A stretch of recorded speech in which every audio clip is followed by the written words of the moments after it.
I am back. Sometimes you just need a little break, you know? Unfortunately, I decided to take a break during one of the most exciting times for Star Wars ever, and as someone whose content is based around the Star Wars universe, that was a bit of a missed opportunity. Anyways, during my little break, The Mandalorian Season 2 came to an amazing, heartbreaking, and bittersweet end. So I thought it'd be cool to discuss some set ideas I'd like to see based on the second season, specifically the top 5. So pretty much my favorite moments from The Mandalorian Season 2 that would translate into really nice LEGO sets. But before we get into it, a little bit of housekeeping work. The last giveaway did come to an end, and I'll be announcing the winner and the next giveaway in my next video. But I will update the description of this video with a link to the new giveaway once that video is up. It'll be the same thing, $100 of LEGO. All you gotta do is subscribe, completely free. Also, quick warning, this video will contain spoilers for The Mandalorian Season 2, so if you haven't seen it yet, make sure to watch that first, then head back here. To keep things nice and organized, we'll go ahead and do this in a top 5 list. So starting at number 5, we have the Mandalorian helmet. This is a set that I definitely see LEGO making in the future, since Din's helmet and armor is so important to his character. By the way, the one you're seeing on screen now is a really cool mock by Burliger. I'm really sorry if I mispronounced that. I will be using a lot of different mocks in this video, which I'll leave links to in the description. Anyways, I think it's only a matter of time before LEGO adds this to their Star Wars helmets line.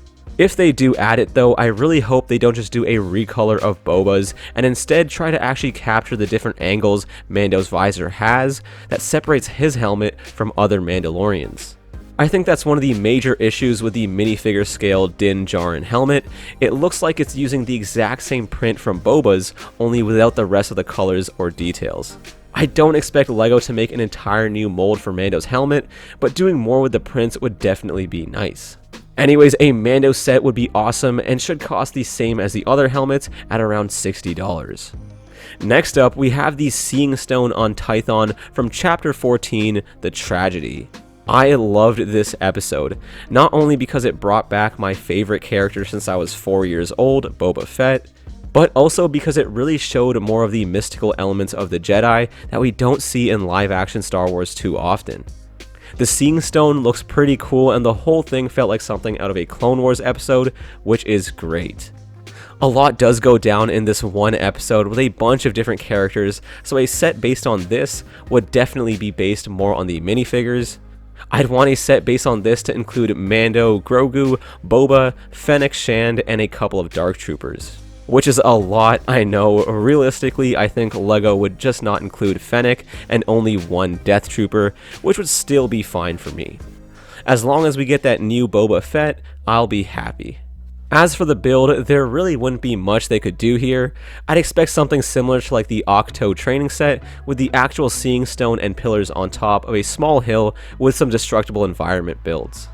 It would be great for a scene like this to be portrayed in maybe another Slave 1 set, but the thing is, we've gotten a Slave 1 fairly recently, which was already pretty good, so getting another might feel a little repetitive this early.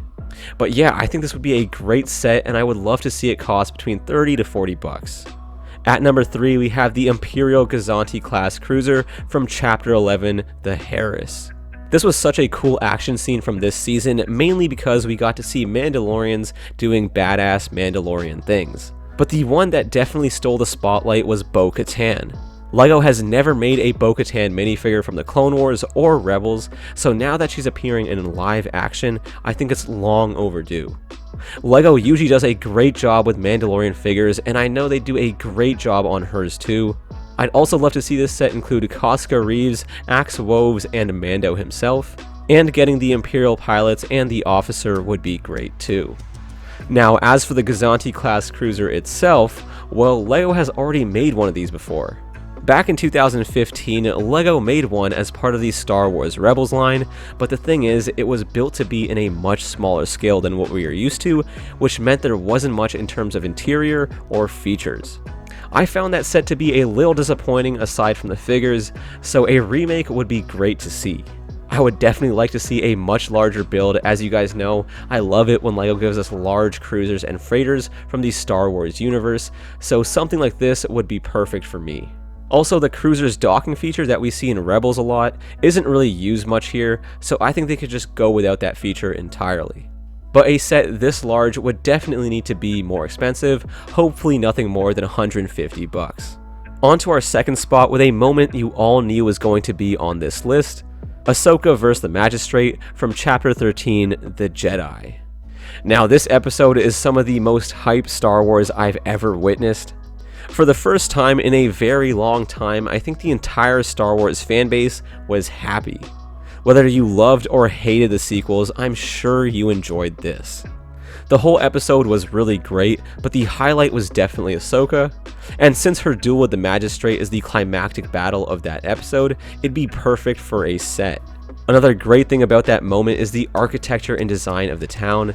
It looks like something you'd see in an old samurai movie and is very aesthetically pleasing, so having a small set that is a diorama of this moment would be perfect. Nothing too fancy, just a walkway with small ponds on either side and maybe a tree, no play features, extra figures, or anything else. I'd pay anything for that. We just recently got a Clone Wars Season 7 Ahsoka, but I think a smaller headpiece would almost be required at this point with the way she looks in live action. And I don't think a Magistrate minifigure would be anything too complex either. A small scene like this should definitely be between 20 and 30 bucks, but to be honest, I'd buy it if it was even double that price. Okay, before we get into our number one set idea, let's take a look at a few honorable mentions without going into too much detail. Starting with the Ice Spider attack, the Imperial tank and speeder chase, Cobb Vanth speeder, the Imperial Juggernaut tank with Mayfield and Din in an Imperial disguise, and finally a TIE fighter with folding wings. I think all of these moments and vehicles would make for some great LEGO sets, so hopefully we'll see some of them soon. Okay, so the number one set idea is Moff Gideon's light cruiser, which has appeared in multiple chapters throughout the season. Now, this is a ship that I have wanted in LEGO form for a long time. Like I said earlier, I love getting large ships and cruisers in LEGO form, and I've always had an interest in this one from its use in video games and other Star Wars media. But it never really seemed like something important enough to warrant a set based on it. Until now, where we have seen this ship become the headquarters of the main villain of the Mandalorian TV series. Not only does it look cool, but a lot of iconic moments take place on this ship, especially one very important scene. Yup, you know the one I'm talking about, the return of Luke Skywalker. Like a lot of you, my jaw just hit the floor when this happened, and I think it'd be a real shame if we never got a LEGO set depicting Luke in one of his best moments ever. Now, as for the actual LEGO set, I'd wanted to include many minifigures, mainly Mando, Grogu, Luke, Moff Gideon, Dark Troopers, Stormtroopers, and any other supporting cast like Bo-Katan or Cara Dune. Since Luke looks so similar to how he did before in Return of the Jedi, his figure wouldn't even be anything too difficult for LEGO to make. A set like this probably wouldn't be much larger than the Star Destroyer sets we've gotten before, so I'd want the interior to mainly be dedicated to recreating the bridge as well as the hallway that Luke fights through. Regardless, it would still be quite a large set, so I would expect the price to be somewhere around $150. But yeah guys, there it is. Those are some of my favorite set ideas I could think of after watching The Mandalorian Season 2.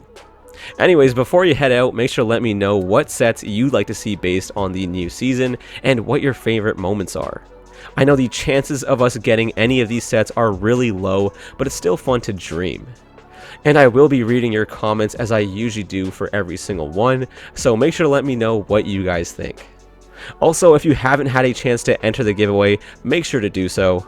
But that will pretty much do it for me. Thank you all so much for watching, and I will catch you guys in the next one.